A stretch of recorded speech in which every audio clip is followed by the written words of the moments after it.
Hi there. My name is Moon, and I am a Western astrologer and twin flame channel. And this is a video about the new moon in Aries and solar eclipse for twin flames. Um, Taking place on April 8th. If you happen to be on the eastern seaboard of the United States, please check a time zone converter for your local time. This video always functions like a part two to the new moon in Aries and solar eclipse for light workers that was published right alongside it. So please have a listen to that to get the full picture of this eclipse and new moon energy. It's going to help you understand why I'm interpreting the planets the way that I do and what I'm about and what you can expect for divine counterparts. It'll also help you tap into some of your own intuition about your connection and where things may be headed by understanding the big picture rather than just these planets. But before we get into it, guys, I want to let you know that Manifestation Mastery is open again for this year only. Um, those of you who know me, you know I never rerun a workshop twice. I only offer recordings of the previous workshop rather than rerunning it live. However, because of the potent manifestation energy of the Jupiter Uranus conjunction and the Aries new moon solar eclipse happening in such close proximity, they're opening up a manifestation portal for us that stretches through, I'd say maybe the tail end of May, beginning of June. And you want to take advantage of this energy to really call in and cultivate a love that is aligned with who you are. In Manifestation Mastery, if you've taken it last year, you definitely want to join it again. I've got some new information for you about opening and closing timelines in particular in connection. But this, you also will also talk about how to work with timelines for manifestation in your own astrological chart. All of us has a particular method for manifestation based on our charts. It's different for every person. So if you've ever had the experience of trying to do law of attraction tools like scripting or visualizing affirmations, living in the state of the wish fulfilled, using crystals, programming water, and you have found you get stuck. Maybe something moves, but not everything, or nothing at all moves. It's because your manifestation technique may not be dealing with words. It may be dealing with something else based on your astrological chart. So, I'm going to teach you guys some foundations. We're going to talk about opening and closing timelines. And I'm also going to give you what you need to call in or cultivate and create, AKA manifest love, money, and health according to your astrological chart. We have a two-part workshop this Sunday, April 14th, again with part two on Sunday, April 21st. It's going to give you the opportunity to really dig into how does this all work, how to find it in your chart, and how to work with it so that you are not in a place where you're ever locked out of manifestation again. It's beginner friendly. I would say it is a beginner intermediate class. All levels are welcome, but you're going to really get the most out of it if you already know, maybe, just what the signs are, all the 12 signs and some of the symbolism that you might see in a chart to make it easier for you. We have a Q&A session. We have a little manifestation challenge with a prize at the end in between week 1 and week 2. And the content is going to be yours for life. All right. So this is something you want to do. Jump in now. If you've done Manifestation Mastery last year, there is indeed a savings code for you to rejoin this year in your member area. All you need to do is log into your member area from last year. You'll see the savings code right at the top of Manifestation Mastery. And when you utilize that code at checkout, you'll save 40% when it comes to joining the new Manifestation Mastery that we have going on this year. Okay, and I'll just show you where that's at. Once you log into your old manifestation mastery, you won't see any call-in details there. For the new class, you need to use this code and you need to enroll in the new class. The link to enroll is below this video. The savings code is inside of your member area. Once you do that, you can take 40% off and join us this weekend for a new conversation about manifestation. Really exciting. If you got too busy last year, couldn't join or enroll, you'll have the opportunity to do it this year. Okay. Awesome sauce. All right. Let us get into where we're at with this particular new moon and solar eclipse for divine counterparts. And of course, if you are like, I don't really want to learn all the astrology, that's fine. You can always just jump in my calendar and I can break it down for you much faster and much easier than needing to sit through a workshop. We can bust it out in 30 minutes. Here's how you manifest love. Here's how you manifest health. Here's how you manifest money. If you've got more questions than that, I recommend booking an hour so that we can go in detail about what's coming next in your life and in your questions. Okay. There's time available in my calendar both this week and next while this eclipse portal is very active. Now, this new moon in Aries is going to be, or is, I should say, already conjunct Chiron, sextile Chariklo there in Aquarius. We get a square to Ceres here inside of Capricorn, a conjunction to Eris and Mercury retrograde there also in Aries. This is causing us to experience a definitive upgrade in every area of our life. It's a chance to open up new timelines and release old stories in love, in money, in family, in our spiritual and mental health, and everywhere else in our lives. Because the eclipse is conjunct Chiron, there's a definitive invite to leave behind Chironic wound stories and step into Chironic wisdom, which is the transcendence from loss and rejection into leadership, healing, teaching, and light work with others.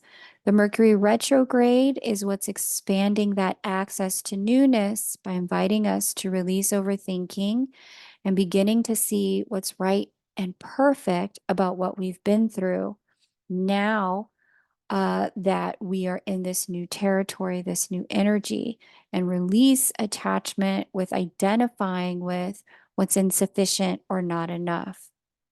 Now, this is going to be really critical for those of you who identify as divine counterparts or twin flames, even because of the way the Jupiter Uranus conjunction is semi sextile. This particular new moon solar eclipse here in Aries, because this energy is actually taking this eclipse energy to the next level.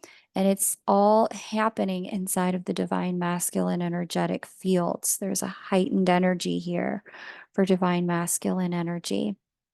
There are some other key players going on here, but rather than go into deep dives with that, I'm going to leave you to listen to that inside of the Lightworker Energy Update, where I also gave you first look at the Scorpio full moon coming up 2 weeks away from now. Turning toward the divine counterparts at this new moon solar eclipse, let's see what Juno, our divine feminine energy, is up to. There she is at the 6th degree of Virgo in retrograde motion since January. She has a sextile going on with Haumea, the creation goddess, here in Scorpio. She's got a square to Pallas in Sagittarius. There's Pallas in Sagittarius. She's got a trine to Pholus here in Capricorn. And an opposition to Mars and Saturn conjunct here inside of Pisces, and a sextile to Vesta inside of Cancer. All right.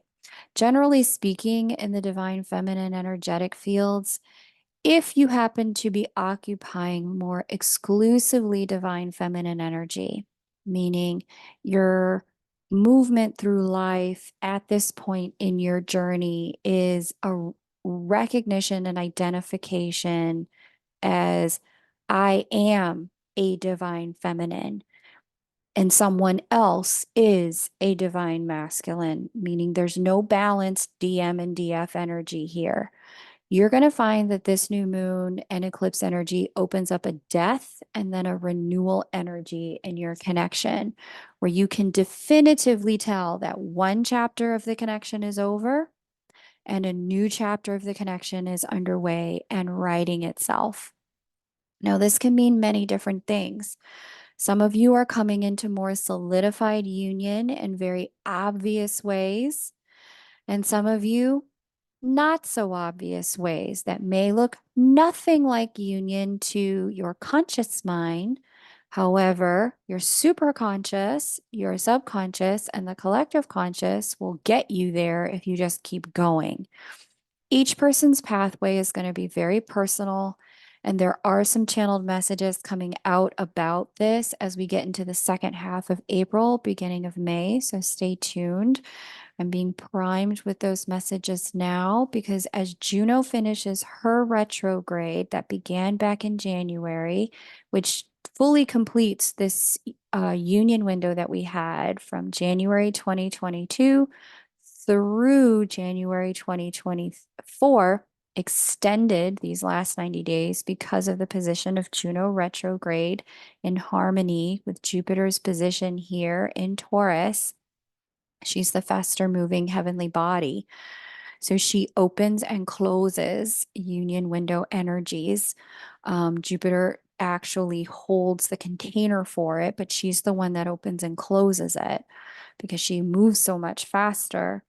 Because she's going to close out this cycle and close out that energy, there's been messages getting released for me to reveal to you guys as we get to the end of this particular cycle. Okay. Um, More generally speaking, with Juno almost complete with her retrograde motion, there is in fact an energy of release with this new moon solar eclipse for those who needed to let go of a person in particular. For those who did not need to let someone go, there's a sense of another shoe about to drop with a person that you are already in connection with. Like somehow, some way, if the Juno retrograde maybe created some distance for you both to work through some stuff individually, as Juno's closing out her retrograde energy and a new energy is about to open up between divine counterparts. For some of you, it already has opened up through the Juno retrograde period from January to the end of April. But for some of you, you're going to see that other shoe drop, this next step, next chapter open up as Juno goes direct. That distance will close. You'll see something else, something new unfold here. Now, since Juno is the higher octave of Venus, now you're not going to hear a lot of astrologers say that. Classically in astrology, Neptune is considered to be the higher octave of Juno. I personally, as an astrologer, wholly disagree with the utilization of Neptune, a male energy, as the high that deals with the ocean, as a higher octave of Venus, a female energy that deals with love, attraction, and chemistry. Juno will take love, attraction, and chemistry and solidify that into marriage, partnership, and commitment. She is another feminine energy.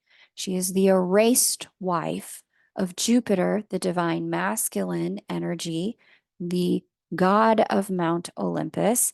She is the counterpart and goddess of Mount Olympus. So you won't hear a lot of people say a lot about that around Neptune. When Neptune and Venus come together, you get more separation energy, not more connection energy. When Jupiter and Juno come together, husband and wife, you get more connection energy, less separation energy. So that's a little bit of astrological explanation for those of you who may be new on this channel, is the way I can call that.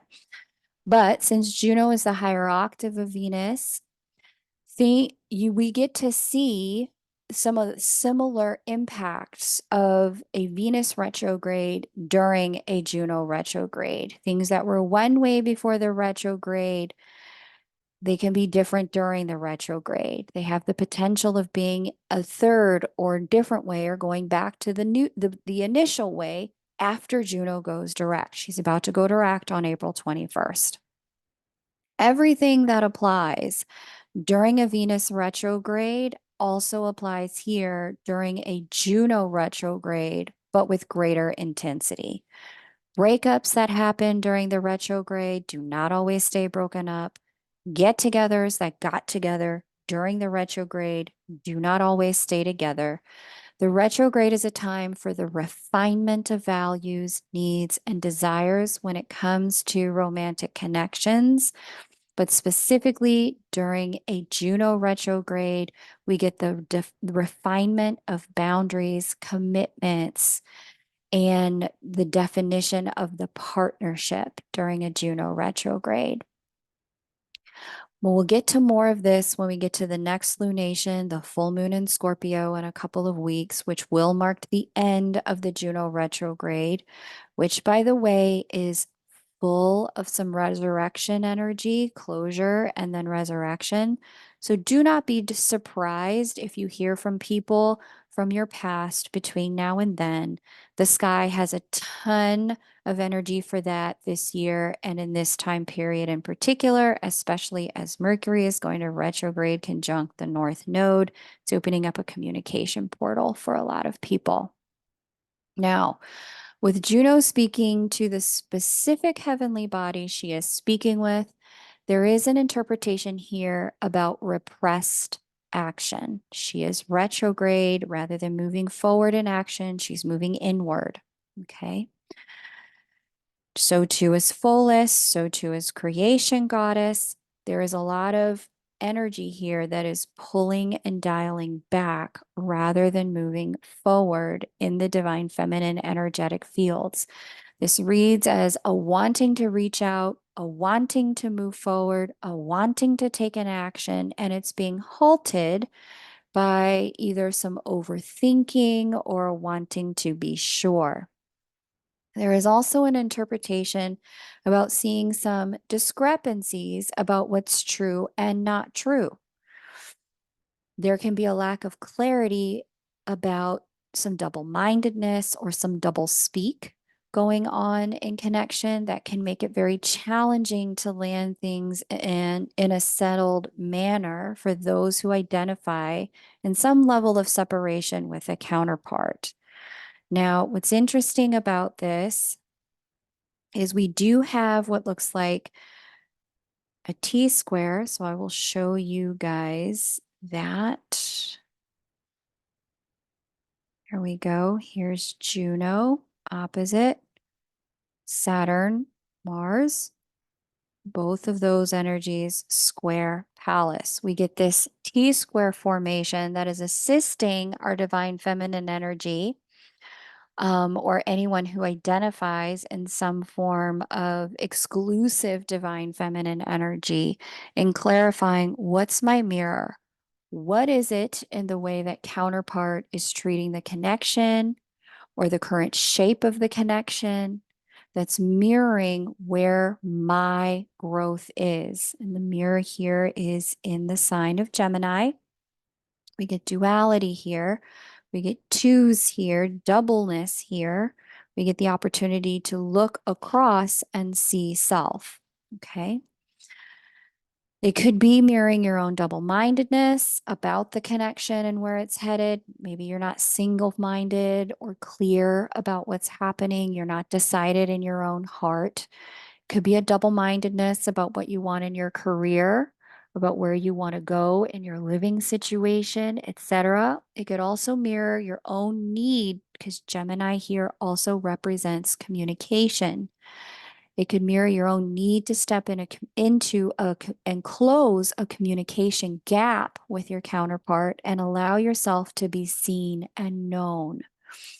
This Gemini energy is inviting the divine feminine energy who's living in some level of uncertainty to step into some level of communication and clarity and decision making. Okay. Now, for those of you who identify in some format of internal union, some union within, maybe even union without, you're going to find that this energy is inviting you into deepened conversation with your counterpart about what you both want the next chapter to be about. As the eclipse energy has brought in a newness for both of you as individuals, this lunation, all the way through the Jupiter and Uranus conjunction in May, are the next are and the next one. So right at that time we get the Scorpio full moon, same week. We get that energy. They're both important time periods for reviewing what needs to shift in the way you connect to accommodate your new upgraded selves and your new upgraded visions for your lives. This is going to give people who are in some format of union or interior state of union a small sense of ungroundedness about where it's all going next. But as long as you can stay open to reviewing what was and is no longer, both the Mercury and the Juno retrograde will help you explore what you want next and how to shape the connection so that there's room for both of you. Because Juno retrograde began during a Mercury retrograde and is ending at the tail end of a Mercury retrograde, we get a lot of thinking and communication energy with this. Now, there were pockets during this, and I told you guys about those where maybe communication was just going to lead to circuitous conversations. There have also been pockets within this where communication was going to allow some breakthroughs, some exploration, some deeper connection. I'll always tell you when we get to which period so you can have the most productive energy on your side for conversations. And you're also going to see here that as we wrap this Juno retrograde up, clarity is coming in for both counterparts, whether you identify in some level of separation or some level of union. You identify in a balanced divine masculine and feminine energy or a more singularized divine masculine and divine feminine energy. Okay. Now, let's look at the divine masculine energies at this lunation. Okay. We have Jupiter here at that 19th degree of Taurus, conjunct Uranus right there. Uranus is the original divine counterpart. So there's a lot of downloading of divinity templates going on in the divine masculine energetic field right now. We've got a trine to Lilith here in Virgo and Ceres here in Capricorn, and a sextile to Mars and Saturn conjunct there inside of Pisces. Now, because this eclipse energy is literally right behind the divine masculine energetic placement, we may find for those who are more exclusively anchored in divine masculine energy and not a balanced divine feminine and masculine energy, that there's a heightened sense of psychic and intuitive awareness at this eclipse and new moon about who you are, where you need to be, what you need to do to get there, some actions you might need to take in your family, with your work, with your money, with your projects, with your career, with your home. You're going to start to get some intuitive hits. Okay, I got to do this and I got to do this now. It's a very now time, present time, action taking energy in our divine masculine energetic fields. Now, more specifically speaking, with Jupiter in connection with Uranus and Taurus, there's also a quantum leap in consciousness. Like I said, there's a downloading of some of the original divinity templates for the divine masculine at this time. This is a revolutionary and evolutionary change flowing through the fields. and a new definition of quote unquote man coming online.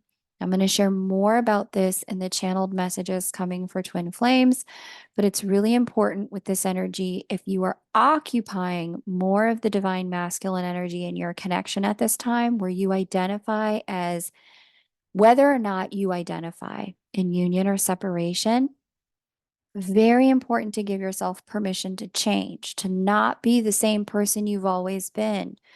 And I got to say this, regardless of what the other person expects or needs of you at this time. This is your time to like new things, explore new interests, take on new pathways, go in new directions, self define in new ways. That it may upset, disrupt, or challenge any connection you're in if you happen to identify in some format of union is actually a good thing. It's going to be catalytic for your counterpart to see you begin to honor yourself in these new ways. And if you're witnessing this as a more divine feminine identifying partner, it is very important to celebrate these changes in your person. It's all a part of the quantum leap in consciousness that is allowing the divine masculine energy fields to redefine themselves as some of these last vestiges of patriarchy disassemble. Something else, there are new definitions of masculinity that have to be rebuilt, and the timing for this from an astrological perspective is now. And so those of you who have been activated by divine love are playing a foundational role as part of this rebuilding. So you're going to see a lot of newness, both in yourself, if you're in more divine feminine energy, but also in the counterpart who identifies as more divine masculine at this time. Now, for those of you who are in a much more balanced energy, you're not in, kind of polaric energy. Polaric energy, again, being they are divine feminine, I am divine masculine. And you're not seeing or catching a lot of what I described in the opposite energy in your field at this time. And there's different reasons and seasons for that. But ultimately, as you get closer and closer to occupying a lot more union energy, you will see some of that balance out a little bit more. Some people will come into union in a completely polaric state, but the majority of people will see a lot more union energy integrate into their field when they're in a more integrated divine feminine and divine masculine energy for themselves. So, for those of you who are already in that balanced energy, you see yourself as divine masculine and energy, at divine masculine and feminine energy as we've done these lunar updates in time. You listen for both and you see, yep, both to the divine feminine message is playing out in my energy and in my life. And the divine masculine energy is also playing out in my energy and in my life. Those of you in this more balanced energy, you're going to see a more discreet evolution of your dreams, your hopes, your wishes, and your desires at this time. Those are all the things Jupiter represents: expansion, hope, dreams, optimism, desires. Here is Taurus, where the divine masculine energy sits, where you're dreaming bigger than you were before, rather than a change to a whole person who's external to you taking this on for the connection. You will be a part of this change within the connection. You're going to start to identify a much bigger life that you can live into. You're going to start to see elements of that life showing themselves as possible in your lived reality right now and very quickly. That's your green light to go after these things. The grand trine energy with Lilith, who's all about wanting to participate in her own way, with Ceres, who's closing out cycles pertaining to structures here in Capricorn. With that grand trine energy, this is your permission to be more unapologetically you and release everything that's just not a you, not it.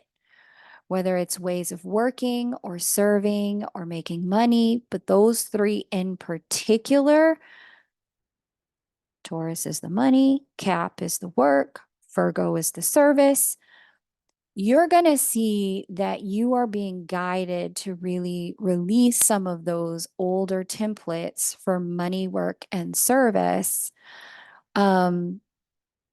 so that you can step into something new, a new definition out here in the divine masculine energy fields. You're also a part of those fields, even if you, regardless of what bits and parts you got going on in between your legs or what gender you identify as, if you recognize the feminine and masculine energy imbalance in you, you too are contributing to this redefinition and restoration of true divine masculinity here on planet Earth. Okay. The Mars Saturn sextile is giving the divine masculine energy fields the motivational push to needed to get anything new off the ground while the energy is ripe for new beginnings.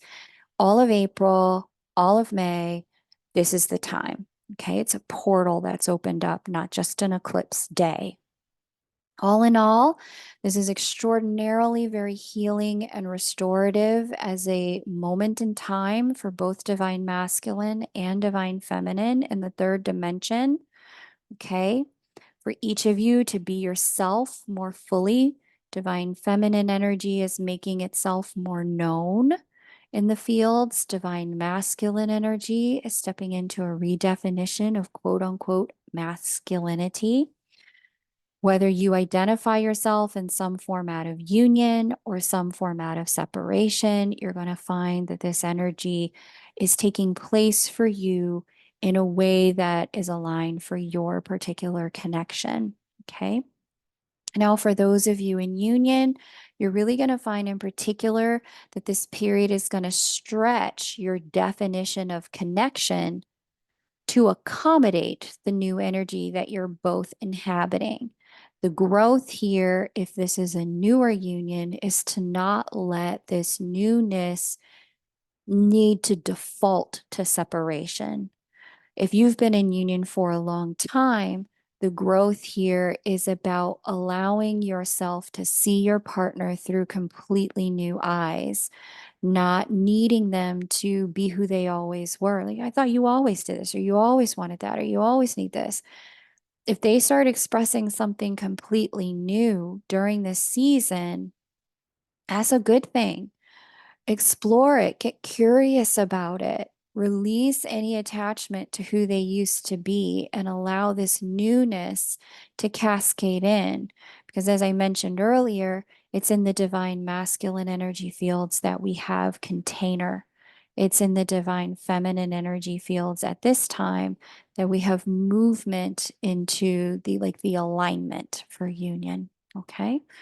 So I love to see it. I love to report on it. If you need any help figuring out your pathway forward in connection, as I mentioned in many, many, many lunar updates, if you're new, welcome, but I'll just say it again.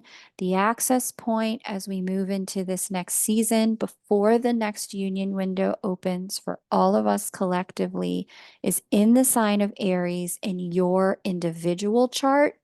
If you're looking to reset the magnetics of your connection, cultivate connection for union or cultivate union in connection, what you want to do is have a look at the sign of Aries in your individual chart, what house it governs. It will indeed reveal what's required for union and connection in this next chapter before we get to the next union window, which peaks in November of 2028. And between now and then, we are all collectively working this Aries energy in very personal. Aries is the sign of the personal, very personal ways. And that's going to be different for each person in a connection. So I wanted to make sure I said that for you guys. So that you understand that even though the union window closed or is closed, yeah, it's closed.